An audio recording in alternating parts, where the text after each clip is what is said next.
तो ये मैं इमरान खान को मैसेज भी देना चाहता हूँ कि मैंने आपके साथ कई दफ़ा एयरपोर्ट के ऊपर आपके साथ मैं जाऊँ, आपको प्रोटोकॉल दिया, आप जलसा करने जाते, आपकी बातों पे मुझे यकीन था, लेकिन आपने सबसे पहले हमारे ही रिस्क पे आपने जो है वो शिकार किया, उसको हमसे रिस्क छीना मारा।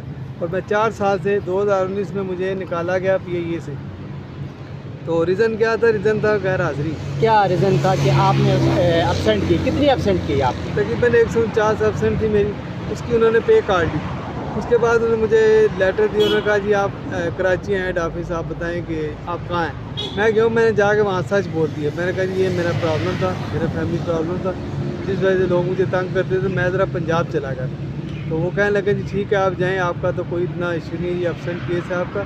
तो जो लोगों ने चोरी की है, जिन लोगों ने पेपर गलत दिए हैं, जली डिग्री दी है, वो उनके लिए प्रॉब्लम है, तो आप चले जाइए। मैं 18 अक्टूबर को वापस आया हूँ, 11-19 को वापस आया हूँ, 11 नवंबर 19 को लेटर आ गया dismiss from service and go to court. अब मैं इस वक्त वैसे ही बड़े मसाइल में फंसा हुआ था। मेरी फैमिली है, मेरे बीवी है, 3 बेटियाँ 2 बेटे हैं। बेटे बड़े हैं, मेरे बच्चियाँ छोटी हैं। मेरी बच्चियों की तालीम उस गलती से या क्या है जो भी प्रॉब्लम हुआ उससे तालीम उनकी रह गई। ये इमरान खान के दौरे हुकूमत में हुआ आपके साथ? जी बिल्कुल, ये बिल्कुल 19 में हुआ, 11 अक्टूबर 19 में निकाला गया। फिर मैंने बड़े जगह लेटर लिखे, उस पे पोर्टल पे भी रब्ता किया कि इमरान खान से, कि इमरान खान ने जवाब दिया जी कि आप गिल्टी हुए।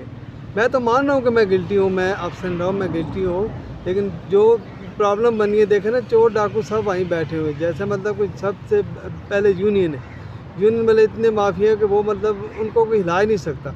तो मेरा उसने जो वो गलती वो उसको जवाब दे दिया, लेकिन उनके बारे में कोई किसी किस्म की बात नहीं की, ना कोई उनके बारे में कोई इरादा बताया कि ये इरादा है। तो ये मेरी गलती थी, काबिल माफ़ी गलती थी, मैं मान रहा हूँ, आज भी मान रहा हूँ। तो उसके बाद फिर मैं थोड़ा सा शौकीन हूँ मौसीकी का भी, जैसे आपने अंदर मुझे सुना था, तो मैं यही ज़रा हमारे नाज़रीन को आप मौसीकी सुना दें, चलो आपके दुख में शरीक, हम भी शरीक हो जाएंगे। बिल्कुल सर, मैं बिल्कुल मैं आपको बताऊँ, मैं बहुत बड़ा फ़ैन हूँ मोहम्मद रफ़ी साहब।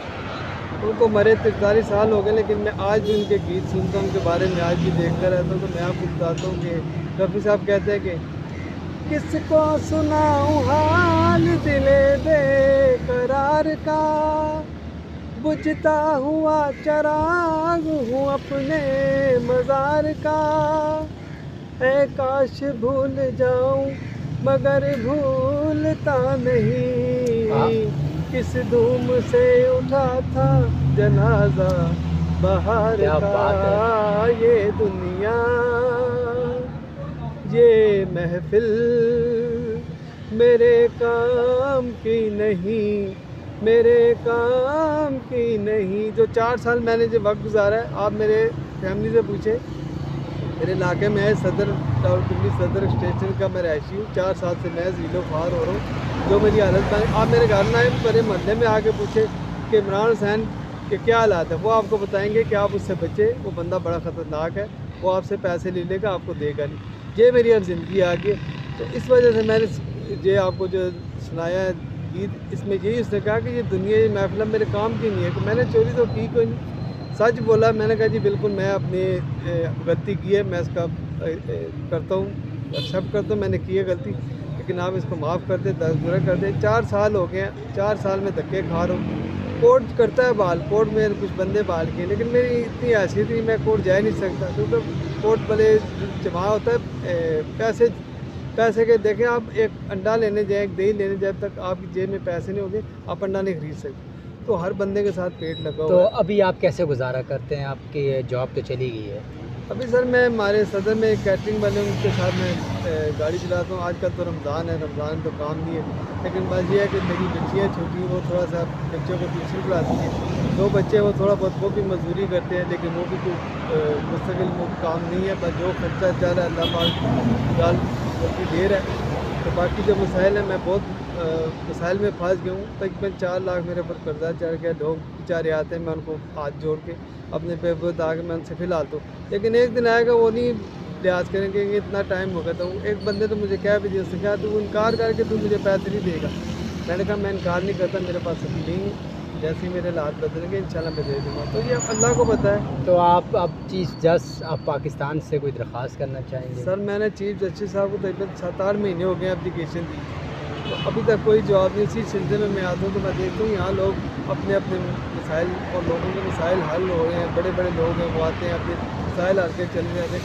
मेरी ये गुजारिश है चीफ जस्टिस उमर अता बंदयाल साहब से, मैं इस मुल्क का शहरी हूँ या इस मुल्क में पैदा हूँ कि मैं मेरे वालिदैन दुनिया से चले गए। मेरे वालिदैन वालिद के ऊपर 1988 में एक हमला हुआ था, तो 17 लाख रुपया था उनका कंपनी का उनके पास। अल्लाह ने जान भी बचाई, अल्लाह ने माल भी बचाया, पूरी इलाके ने देखा। मैं उस शख्स का बेटा हूँ जो जिसके पास ईमान की दौलत थी, जिसकी बहुत बड़ी कीमत थी। तो मेरी ये उमर अता बंदयाल साहब और दूसरे जो बाकी जज हैं उनसे मेरी दरख्वास्त है कि खुदा तमाम आला अदारों से और चीफ जस्टिस ऑफ पाकिस्तान से दौरे हुकूमत मियां मोहम्मद शहबाज शरीफ साहब से भी इनकी दरख्वास्त है कि आया कि इनका मसला उठाया जाए, देखा जाए कि इस शख्स के साथ क्या ज़्यादती हुई है। तो सर लास्ट में आप कोई दुख भरा गाना एक हमारे नाज़रीन को सुना दें। हम तो क्या है वो, हम तो क्या है वो फरिश्तों को आजमाता है, बनाकर हमको मिटाता है फिर बनाता है। आदमी टूट के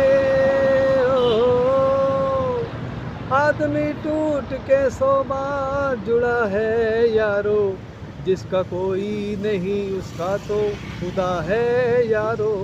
मैं नहीं कहता किताबों में लिखा है यारो। लिहाजा मेरी ये दरख्वास्त है, मैंने आपको शुरू से भी बता दिया अपना मसला, तासरात में बता दिया है, तो आप मेरा मसला हल कर दें। अगर आप मुझे बहाल नहीं करते, मेरी 22 साल की नौकरी है, 22 साल का मुझे 1 रुपया नहीं दिया गया। कम से कम आप मुझे कुछ दे के तो फारग करते हैं। मैं कुछ कहता ठीक है जी, मुझे मेरा जो हक है वो मिला है। बिल्कुल हाँ, लेकिन वो हक वाली बात